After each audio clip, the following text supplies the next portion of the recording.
네, 안녕하세요. 취준도우미 고명입니다. 오늘은 코레일 면접에 대해서 알아보도록 할 거고요. 네, 시작하겠습니다. 면접 장소 같은 경우는 거의 일정합니다. 의왕역의 교통대학교.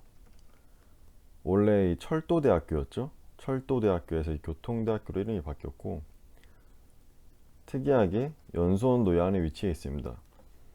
지금은 코로나 때문에 연수를 받지 못하는 상황이지만, 코로나가 잠잠해지고 연수를 받을 수 있으면 이 교통대학교 내에서 받게 됩니다. 그리고 면접 인원은 아시다시피 대규모 채용이죠. 그렇기 때문에 아마 한번 갈 때마다 수백 명씩 보게 될 겁니다. 대기 시간은 많을 거고요. 다음으로 면접 유형과 순서 시간.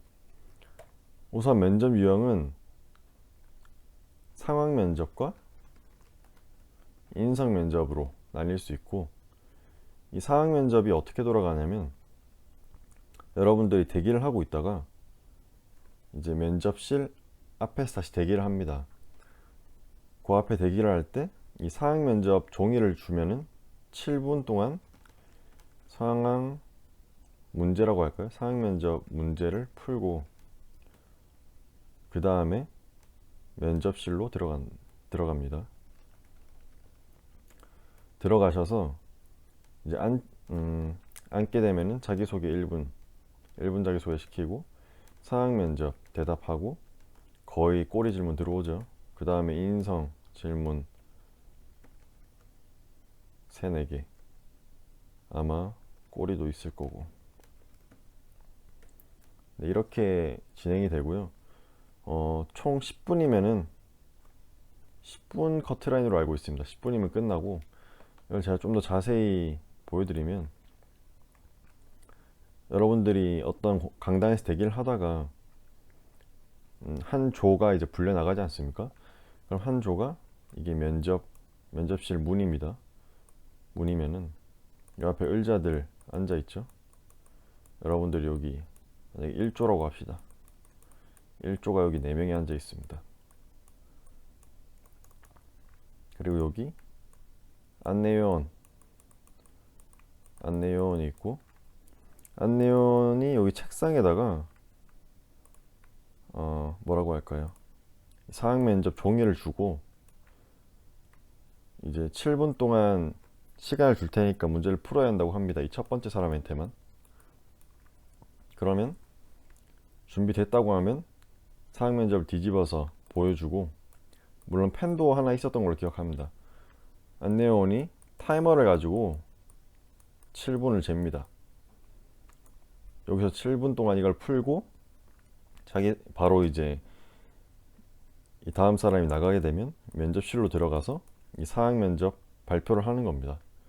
그럼 이제 이 첫 번째 사람이 들어가면 한 칸씩 앞으로 가겠죠? 이제 그러면 두 번째 사람이 여기 앉아서 7분 동안 이걸 풀고 들어갔던 사람이 나오면 다시 들어가고, 뭐 이런 식으로 진행이 되게 됩니다.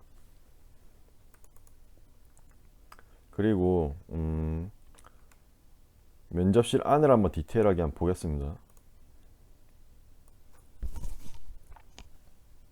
여기에 의자가 있고 들어가서 여기 앉겠죠. 앉으면 보통 4명이 계시는데 이렇게 둘 이렇게 둘 있습니다. 그러면은 이게 보통 NCS 파견 2명, 그리고 이 2명은 코레일 소속 2명입니다. 그러면 딱 질문의 유형이 나오겠죠? 이쪽은 완전 인성, 여기 같은 경우는 회사와 좀 관련이 있는, 혹은 직무랑 좀 관련이 있는 질문이 나올 겁니다. 이렇게 총 4명이 보게 되고, 적어도 한 명씩 질문만 받아도 4개가 나오겠죠? 질문이, 인성 질문이. 네, 그렇게 알고 계시면 됩니다. 네, 지금부터 보여드릴 내용은 이제 코레일 면접 기출 복귀 내용들이고, 인성 면접 그리고 상학 면접 모두 들어 있습니다. 여러분들 직접 이거 캡처하셔가지고 연습해 보시면 좋을 것 같아요. 우선 인성 면접인데, 인상 면접이 이제 자기 경험 위주랑 직무랑 회사 관련 위주 이렇게 따로 나뉘어져 있죠. 제가 앞서 말씀드린 것처럼 조금 유치해 볼 수 있죠. 이쪽은 NCS에서 파견 나오신 분들 질문일 것이다. 그리고 여기는 아마도 뭐 코레일에서 나오신 분들일 것이다. 예측할 수 있습니다. 뭐 중요한 건 아니죠. 질문 내용을 좀 보면은 네, 인상 면접 같은 경우는 거의 사기업, 공기업 비슷한 내용들이에요. 근데 특히나 이제 코레일에서 많이 나오는 내용은 뭐 이런 질문들 많이 나오는 것 같습니다. 조직 생활에 있는 갈등, 설득하기 어려웠던 사람 유형 이런 거 있죠. 그리고 다의 협업과 관련된 내용 많이 나오고, 네, 그 뒤에 제가 적어놨는데 나이 많은 상사와 함께 일하는데 어떻게 할 것이냐. 이 왜 그러냐면 코레일은 역 피라미드가 굉장히 심합니다. 대부분 40대 50대고 제 지인만 봐도 자기 팀에 30대가 한 두세 명 있고 나머지 한 열댓 명이 다 4, 50대라고 하더라고요. 그렇기 때문에 만약에 저 면접에 이런 질문이 나왔을 때 대답할 수 있는 본인의 경험이나 그런 것들을 좀 준비해 가면 수월하지 않을까 싶고요. 이제 뭐 직무랑 회사랑 관련된 면접 질문이죠.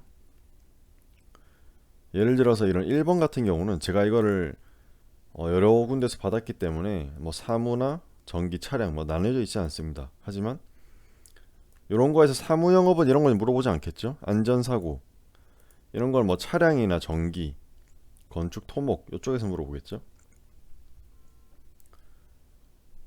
이런 것도 마찬가지고요. 그러니까 조금은 정리가 안 돼 있지만 골라서 한번 대답해 보시길 바랍니다.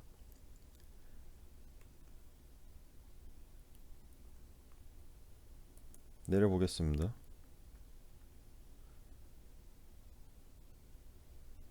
이것도 이제 또 다른 곳에서 제가 구한 건데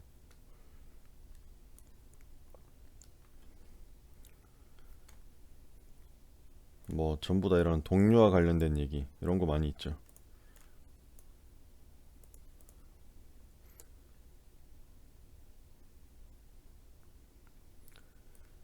KTX와 KTX 3000 간의 차이점, 저 이런 건 솔직히 안 나올 것 같긴 한데 최근에 물어봤던 면접에서는 이런 질문이 없었거든요. 조금 디테일한 질문들. 하지만 이게 면접이라는 게 항상 유행을 따르지 않습니까? 그래서 이게 어떻게 될지 모르기 때문에 제가 하나 알려드리자면 유튜브에 한국철도TV라고 있습니다. 한국철도TV 들어가셔서 이 재생 목록에서 여기 한국철도 사람들 있죠? 이거 눌러보시면 직무의 세계가 있습니다. 뭐 사무영업, 수송, 운전, 차량, 건축, 토목, 전기통신 이런 거 하나 클릭해 보셔서 자기가 넣는 직무 너무 디테일하게 알아보지는 마시고 웬만한 건 여기서 다 알려주니까 가볍게 본다는 마음으로 한번 보시기 바랍니다. 네, 다음으로 상황면접 기출 모아봤습니다. 상황면접에서 중요한 거는 이 빨간색으로 제가 해놨죠. 경제적인 측면을 엮던가 아니면 창의적인 얘기를 하던가 아니면 자신의 경험과 관련이 있는 내용을 말하면 추가 점수를 주는 가산점이 있습니다. 이게 어디 나와 있냐면 제가 아까 면접실 앞에서 A4용지를 7분 동안 풀어야 된다고 했잖아요. 그 상황 면접을. 그 상황 면접 문제를 풀 때 그 문제 맨 마지막 줄에 가로를 치고 이 내용이 들어 있습니다. 뭐 경제적, 창의적 아니면 자신의 경험과 관련이 있으면 가산점을 준다. 그럼 어떻게 해야 됩니까? 무조건 들어가야겠죠.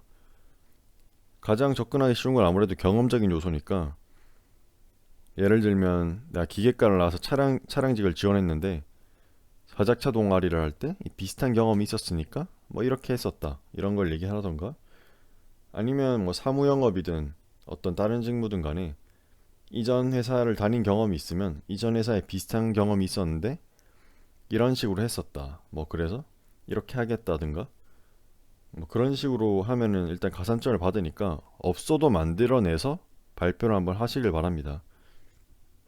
너무 말도 안 되는 거 하지 마시고 조금 있을 법한 거를 하는 게 좋겠죠. 음, 한번 볼까요? 사무 영업 같은 경우는 공익 요원이 자꾸 스마트폰을 하는데 이걸 어떻게 해결할 건지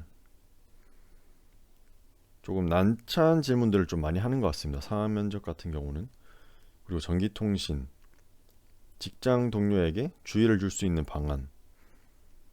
어떻게 보면 답이 없는 내용이죠. 자신의 경험과 관련지어서 말하는 게 가장 좋은 질문들이 있고, 차량, 민원이 들어오거나 또는 차량 안전에 문제가 있을 시 어떻게 대처하겠냐. 이게 지금 질문들이 되게 한 줄 한 줄 나와 있으니까 실제로도 이럴 거라고 예상하시는 분들이 있을 텐데, 실제로는 보통 이런 식으로 나옵니다.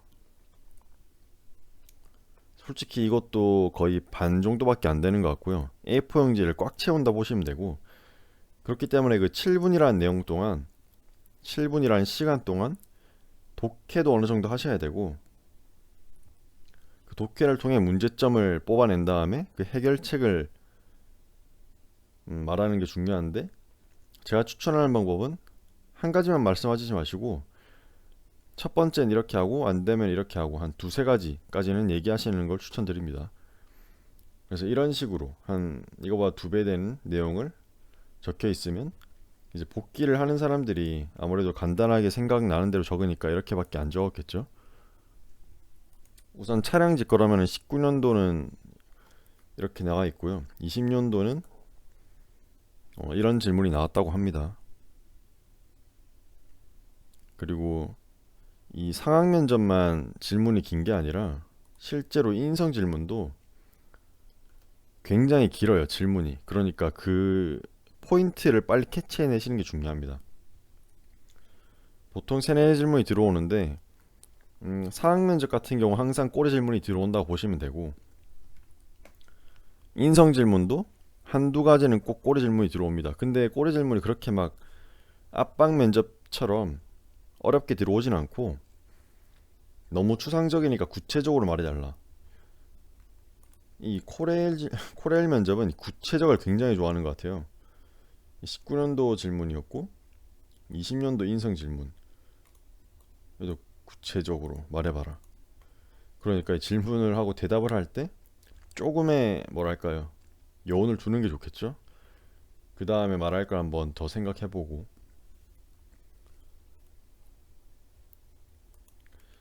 그리고 나머지 기출들은 제가 이것도 받은 내용이라서 제가 한번 읽어봤는데 이건 아무래도 전부 사무영업 내용인 것 같아요. 사무영업 분들이 보고 연습하시면 좋을 내용인 것 같습니다. 읽어보시면 아시겠지만 안전이나 전기 차량, 운전 전혀 관련 없는 내용들이 많을 거예요. 거의 다 보시면 뭐 고객, 서비스 이런 내용이죠. 이게 고객이 차량, 전기 그리고 운전? 운전은 제외할게요. 건축, 토목 요까지는 고객을 마주칠 일이 거의 없다고 보시면 됩니다. 정말 고객을 상대할 일이 없다고 보시면 되고, 뭐 영무에 계시거나 사무영업 혹은 기관사, 차장 뭐 이 정도는 실제로 이 대면을 할 수도 있겠죠. 네, 요까지 준비해 봤고요. 도움이 되셨는지 모르겠네요. 코레일 면접 아직 뭐 서류도 시작 안 해서 많이 남았지만 이 기출 문제를 토대로 한번 연습해 보시기 바랍니다. 인성 면접 같은 경우는 코레일뿐만 아니라 어느 회사를 가도 보기 때문에 본인이 생각해도 가장 만족스러운 대답이 나올 때까지 좋은 한번 답안을 만들어 보시길 바랍니다. 감사합니다.